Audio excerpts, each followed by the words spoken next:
अस्सलामुअलैकुम स्टूडेंट्स, उम्मीद है आप सब खैरियत से होंगे। मैं हूं मोहम्मद नज़ीर और आप देख रहे हैं lectures of physics. Dear students, आज के लेक्चर में हम सॉल्व करने जा रहे हैं two numerical questions, two practice problems, example 7.5 और assignment 7.5, class 9 physics, chapter number 7, properties of matter. Previous lecture में हमने स्ट्रेस स्ट्रेन कर्व और उससे पहले टॉपिक में हमने स्ट्रेस स्ट्रेन और यंग्स मॉडुलस के बारे में डिटेल के साथ पढ़ा था। What is stress, what is strain and what is Young's modulus. आज के जो हमारे दो न्यूमेरिकल क्वेश्चंस है वो उसी से रिलेटेड है, स्ट्रेस स्ट्रेन और यंग्स मॉडुलस, कि हम किस तरह किसी इलास्टिक वायर या किसी इलास्टिक बॉडी के स्ट्रेस स्ट्रेन और यंग्स मॉडुलस को फाइंड आउट करते हैं।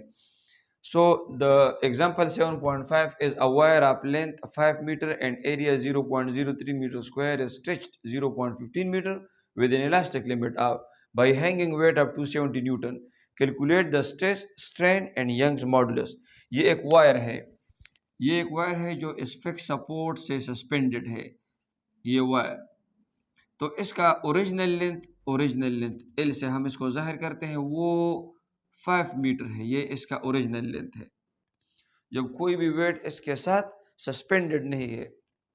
अगर हम 270 न्यूटन ऑफ वेट, 270 न्यूटन वो इसके साथ सस्पेंड कर दे, चूंकि ये वायर इलास्टिक है इसी वजह से ये स्ट्रेच होगा, ये एक्सटेंड होगा। अब ये कितना एक्सटेंड हुआ अपने, ये तो उसका ओरिजिनल लेंथ है L = 5 मीटर, 5 मीटर, और ये एक्सटेंशन जो है यहाँ से नीचे, ये एक्सटेंशन 0.15 मीटर है। ये इसका ओरिजिनल लेंथ है और ये इसमें एक्सटेंशन पैदा हो गई।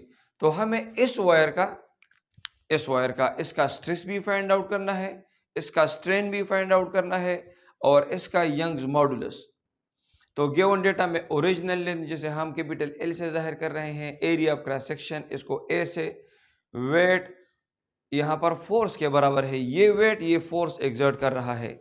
असल में जब हम इसके साथ इस वेट को सस्पेंड कर दे तो ये वेट इस पर फोर्स एग्जर्ट कर रहा है, इसी वजह से ये वेट फोर्स के बराबर है 270 न्यूटन। और एक्सटेंशन प्रोड्यूस्ड, इस वेट की वजह से जो एक्सटेंशन पैदा हो गई वो 0.15 मीटर है। Now what is stress, strain, Young's modulus. मैंने इसको A, B और C से डिनोट किया है। A इज द स्ट्रेस, इसको नाम दिया है स्ट्रेस, B स्ट्रेन फाइंड और C में हमें यंग्स मॉडुलस फाइंड आउट करना है। So number 1 A, what is stress. Stress is the force per unit area. इंतहाई इजी क्वेश्चन है। Force is equal to weight 270 newton and area is 0.03 metre square. So the stress produce is 9000 और 9 cross 10 power 3 newton per metre square, या हम इसके साथ pascal भी लिख सकते हैं, कोई भी यूनिट आप लिख सकते हैं, न्यूटन पर मीटर स्क्वायर भी और पास्कल भी। स्ट्रेन, नाउ बी, स्ट्रेन को फाइंड आउट करना है। सो स्ट्रेन आपको याद होगा topic, extension divided by original length, extension divided by original length. तो इसमें एक्सटेंशन जो पैदा होगी वो 0.15 मीटर है और ओरिजिनल लेंथ इसका है 5 मीटर। सो 0.15 डिवाइडेड बाय 5, 0.03, और इसके साथ हम यूनिट नहीं लिखते because it is a unitless quantity. So the strain produced, so the deformation produced with respect to original length is 0.03। अब हम आसानी के साथ इस वायर का यंग्स मॉडुलस फाइंड आउट कर सकते हैं because Young's modulus is the ratio of stress to strain. Now see Young's modulus, हमें इस वायर का फाइंड आउट करना है which is the ratio of stress to strain. So the stress we have found out 9 cross 10 power 3 and the strain is 0.03। इस division को perform करने से 3.00 multiply by 10 power 5 newton per metre square. असल में हम इस तरह इसको डिवाइड करते हैं, 9 multiply by 10 power 3 divide by ये 0.03 को हम इस तरह लिख सकते हैं 3 divided by 100, 3 divided by point की जगह हम 1 लिखते हैं और 2 zeros, तो 3 डिवाइड बाई 100। अब ये 100 जब ऊपर जाएगा तो 10 पावर 2 ये है और 10 पावर 3 ये है, तो 10 पावर 5 और 9 divide by 3 is 3। So 3.00 multiply by 10 power 5 Newton per meter square, which is the Young's modulus of the wire. Now assignment 7.5 is an elastic wire of length 2 meter and cross section area 0.02 meter square is stretched 0.10 meter by a 300 Newton weight. Calculate Young's modulus of the wire. उसी तरह का question है जिस तरह हमने example 7.5 में solve किया।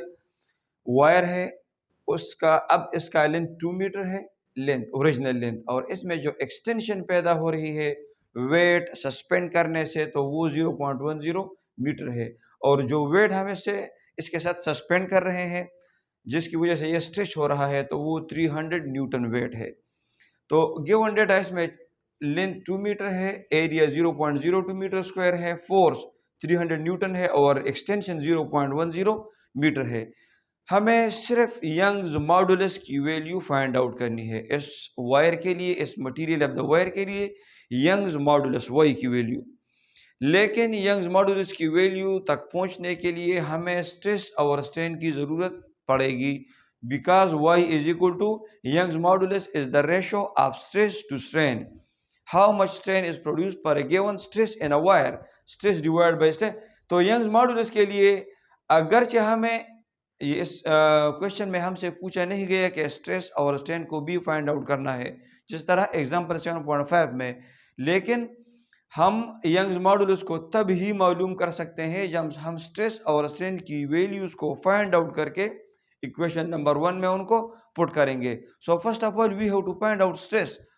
Stress is force per unit area. Here the force is 300 newton and area of cross section is 0.02। मैंने आपको बताया ये 2 डिवाइडेड बाई 100 है, असल में 2 डिवाइडेड बाई 100, तो 100 जो ऊपर जाएगा तो 30,000 डिवाइड बाई 2 और वो 15,000 उसकी वैल्यू आती है। हम इसको इस तरह भी लिख सकते हैं 1.5 cross 10⁴ Newton per metre square और pascal. Strain is extension per unit original length 0.10 divide by 2, it will give 0.05, इसका डिवीजन हमें 0.05 देगा। So this is the stress produced and this much is strain. This is the stress applied and this much is strain produced. So putting the values in equation number 1 for Young's modulus, y is equal to 1.5 cross 10⁴, this is stress, and the strain is 0.02. So it will give 30. 1.5 divided by 0.02 will give 30 multiplied by 10⁴, और pascal या Newton per metre square इसका unit है। Scientific notation में हम इस तरह भी लिख सकते हैं 3.0 मल्टीप्लाई बाय 10⁵ पास्कल।